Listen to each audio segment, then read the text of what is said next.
ئاڵێ و ڤیدەن لە پۆلی چوارەمی بنەڕەتین هاتوون جلوبەرگ و پێداویستی قوتابخانە بکڕن. ئەوان پەرۆشن بۆ ئەوەی پێداویستی دڵخوازی خۆیان لە دەفتەر و قەڵەم و جانتا و جلوبەرگ بکڕن و بەرەو قوتابخانە جارێکی تر هەنگاو بنێن. چاڕێکم بچینەوە قوتابخانە بۆ یەکە بچینەوە لە هاوڕێکانمان و دەرس بخوێنین و فێری زانست و زانیاری ببین و ئێمە بۆیە هاتوون بێرە لەبەری شت کڕی دەفتەر بۆ ئەوەمان کڕیوە لەبەرەوەی شتی لەسەر بنووسی قەڵم بۆ شت نووسیمان کڕیوە اینجا هەرچی شتە بۆ مەکتەبمان کڕیوە کە ئیتر مەکتەب کرایە لێ فێری زانست و چالاکی و دەرز و شتەکانە بین. ئیلیان لە پۆلی دۆمی بنەڕەتیە، هەنیش لە پۆلی شەشەمی بنەڕەتیە.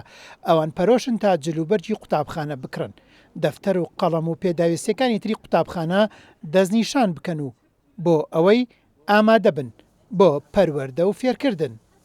هاتووم مەحفەزە بکڕم، هاتووم جانتا بکڕم، هاتووم دەفتەر بکڕم، هاتووم قەڵەم بۆیە بکڕم. ئەی جلوبەرگیش دەکڕم بەڵێ. بۆ پێداویستی مەکتەب وەکو جانتا وەکو قەرتاسا وەکو بۆدی شتی زۆرمانەوە بۆ مەکتەب ئەنجاکانە کالە دەبە زۆر شتێ تاکو بیکڕین. دوکاندار و خاوەنکارەکانی تایبەت بە فرۆشتنی جلوبەرگی ڕەسمی خوێندکاران ئامادەکاری تەواویان کردووە، وەگەڵی خۆیان وتیان لە ڕووی نرخەوە جلوبەرگ هەرزانترە لە چاو ساڵانی پێشوو. لە ئێستاە سەرجەم کاڵا و پێداویستەکانی قوتابخانەکان لە ئێمە بەردەستە بە کواڵەتێکی زۆر باشە و نرخێکی گونجاو لەگەڵ وەسی ئەمڕۆی کوردستانە بگونجێ. ئێمە ساڵانە ئەو پرۆژەیەمان هەر هەیە هەچ کەسێک خاوەن پێداویستی تایبەت یان کەم دەرامەت یان مناڵێکی بێدایک و باوک بێت ئێمە سەرجەم پێداویستەکانی قوتابخانە گرینە ئەستۆی خۆمان و بە بەردەوامیش هەمانە.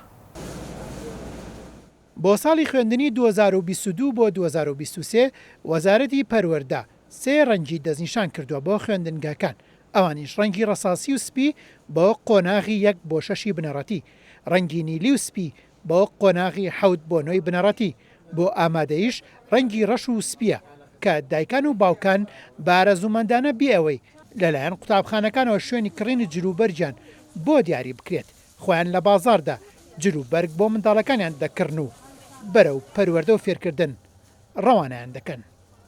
هێمن قادر، کورتسات نیوز، سلێمانی.